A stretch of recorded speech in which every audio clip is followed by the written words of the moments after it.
Siddhartha gained after he attained the, absorption, that is trance. Trance is the culmination of samatha or calmness practice. You lose or you get lost your identity or ego in the culminating state of trance, the high state. There is no separation between subject and object. There is no separation between the knower and the known. For example, when you focus your attention to the breath, you are aware of in breath and out breath, you breathe in and breathe out. At the moment at the beginning, you are aware of you yourself as a person who taking note of breathing in and breathing out.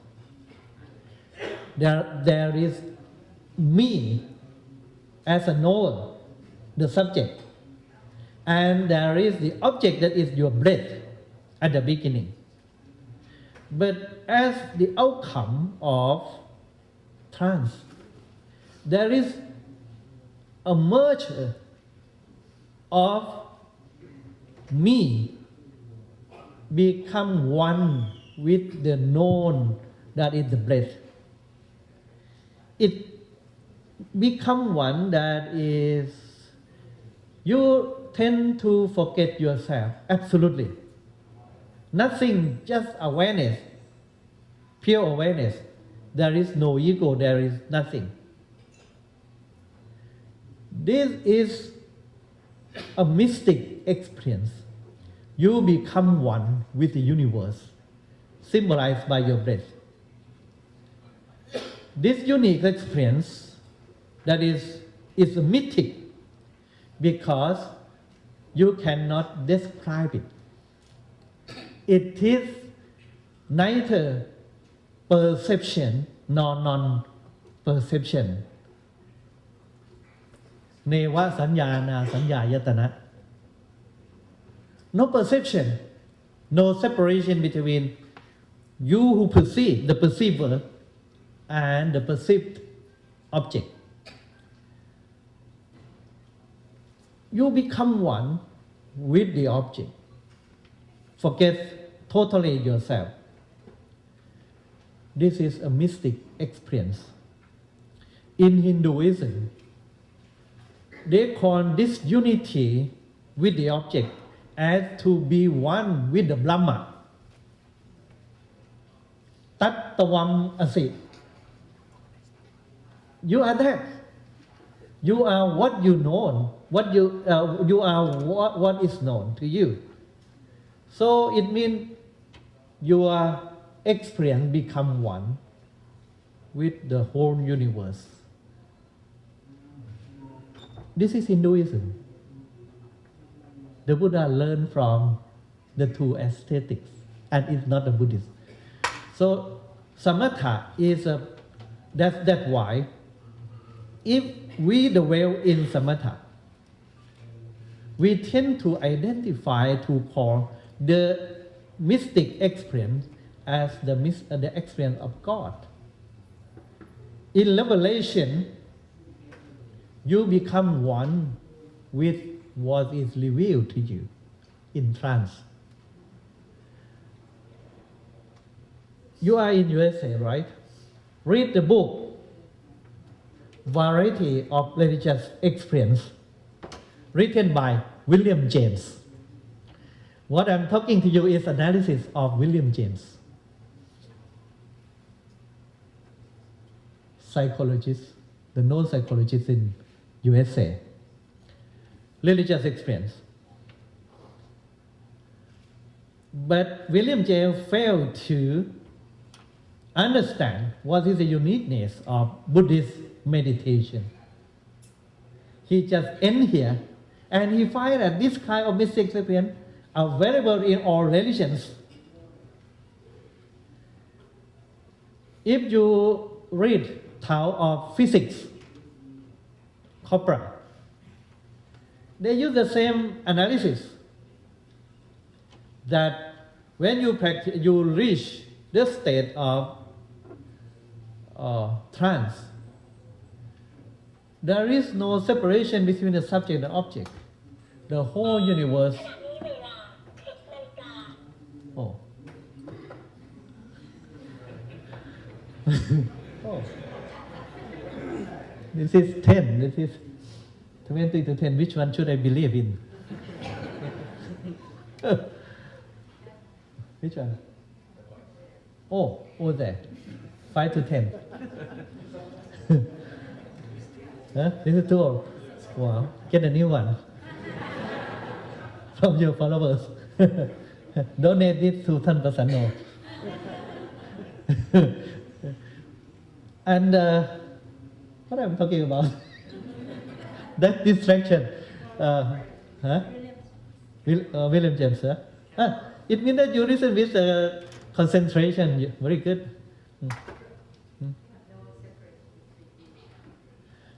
And this non-separation is not reserved in religious experience. In if you read the poem, the poet, when they describe the experience, they sometimes you will find that in a good literature, it is a kind of expression of become united with the objects of experience. Somehow it is an awesome experience that is described in literature. Seems to be that the poet is in deep trance and describe his experience in literature. So in theistic religion, they stop here. Once I visited the Himalaya, maybe the foot of the Himalaya at the border of India, I just meditate in meditation on the maybe not the highest mountain, but at the border of India, just next to Tibet, when I was in India. I sat alone there and looked at the top of the mountain. It gives me imagination. Seems to be that I am listening to God talking to each other. The greatness of Himalaya mountain symbolize God, Brahma, Shiva. If you are ascetic, Lucy, and meditate there, what would come to your imagination? When you become one with nature, anything can become God. And you are merged into that reality. See? So, before arriving there, it's a risky transportation. You could fall into the ravine of the Ganges anytime. You are afraid of death. Once you become one with God, nothing to be feared. You will be here permanently with God. So I'm not afraid of anything on my return. You should try one, if you can survive, to tell to your friend like the way I'm talking to you. This is unique experience in India. See, the thing is that in trance meditation, there is the advantage, the benefit. It gives you calm, happiness, piti, sukh, ekaggata, sukh, happiness, and ekaggata, one-pointedness of mind. This is I would say, the benefit. If you live in the world with much stress, go to practice calmness meditation. It will be like a fast food, like a steroid. it cure you pain, steroid, cure you pain immediately. But the cause of your pain still there. Inside meditation, try to cure the cause of pain. But samatha, bhavana, calmness meditation, just try to calm down your pain for the time being. It's like steroid, it's like a tranquilizer. That's why the Buddha left the two ascetics in search of enlightenment. In meditative trance, you are happy. Once you leave the cave, return to society, stimulated by the external world, you are suffering again because the cause of pain is still there. The cause of suffering is still there. You have to get rid of the cause of pain. What is the cause of suffering? That's why you have to listen to Reverend Prasanno in the afternoon. This is the end of part 1. I'm supposed to go to the second part or end here. No, continue. To be continued next year. Okay, I will go. I will follow the footsteps of Prince Siddhartha. Okay. Then, that's why I like it, not to give a keynote speech because I can move around here and there, beat around the bush. This is the advantage not being the keynote speaker. Then, Prince Siddhartha, we call the Bodhisattva. Bodhisattva, he's not a prince anymore because he left his palace, renounced the world, wear the yellow robe, not attaining enlightenment yet, but he called him Bodhisattva or Bodhisattva, the would-be Buddha. Go on in searching for the enlightenment. He practiced various techniques, including to use the extreme method, like to fast, not to eat anything, not to drink any water, etc. As we know. But then he came to stage of finding the middle way, Majjhima Patipada, under the Bodhi tree, to develop not only his mind but also his body. So he take food and practice meditation. This kind of meditation is that enable him to attain the enlightenment is to focus and direct his attention to the core of his existence, not just to ignore or to presume that his core of existence or existential being is there. When you attain trance, you tend to forget everything, the whole universe. You become one with the universe. You are there. I am there at the essential part of the universe and become one with the great essential being, the Brahma. So you are Brahma, you are God.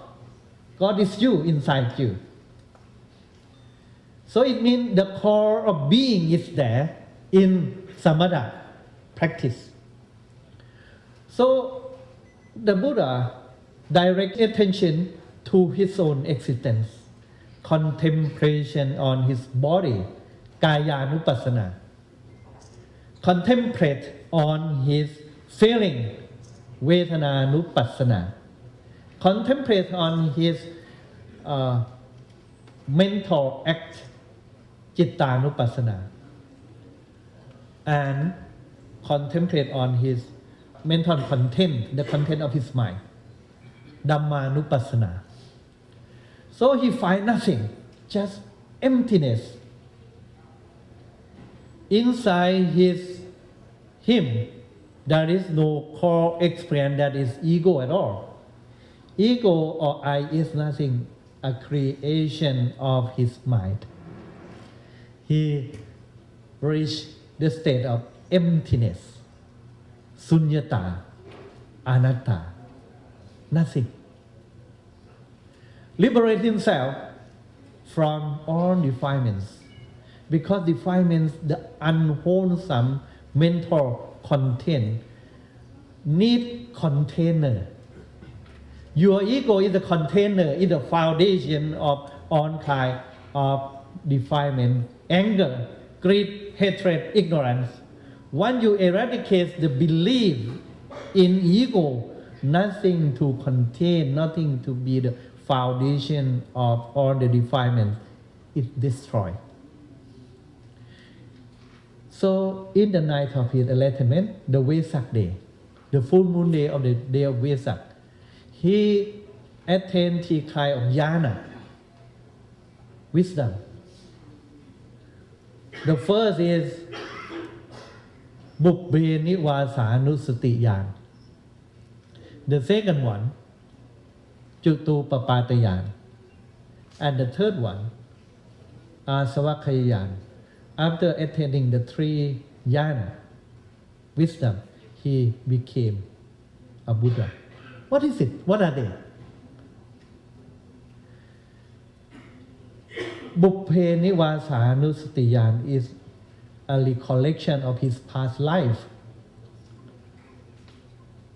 Recollection of his past lives. Like in the Chataka stories, that is the result of his Bubbhe Nivāsānussati Yāna, recollection of his past life.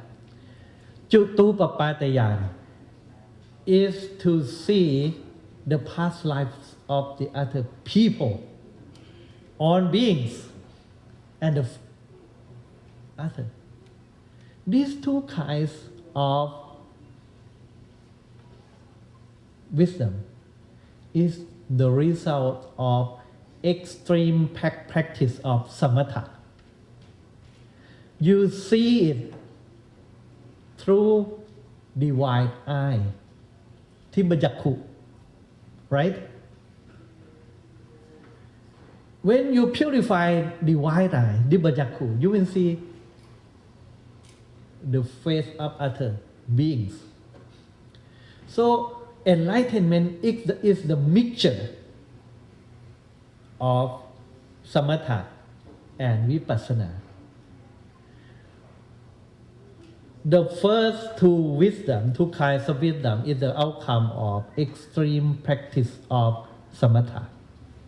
Or without divine eye, you cannot see the transmigration of the other beings, right? In our tradition.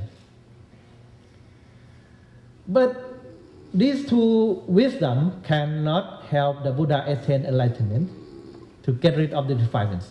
The third one, Asavakkaya Yāna, the wisdom that purifies his mind of all kind of defilements come from insight meditation. See? So the perfected one, the Buddha, achieved the greatest wisdom through the combination of both samatha and bhavana. And that is because he had learned how to practice samatha first, attain the highest state of trance, and he diverts his attention to his own being and realized that there is no core being, only emptiness, only anataman, non-ego, and eradicate all kind of defilements. So I would say that in Buddhist meditation we have to talk of two kinds. If to follow the Buddha's life story, we have to accept that